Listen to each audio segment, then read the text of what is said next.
How to apply silicone around a bathroom tub.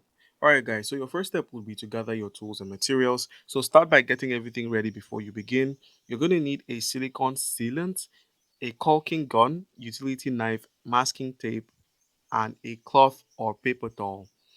And then once you've gathered all of these, you can now begin removing the old silicone by using a scraper of sorts. So you can remove all the old silicone completely because a new sealant won't stick properly otherwise. So make sure the surface is clean, dry, and smooth. And then once you're done, you can now begin applying your masking tape by applying it along the edges to get a clean and straight finish. And then once you're done, you can now begin applying your silicone sealant by cutting the tip at an angle.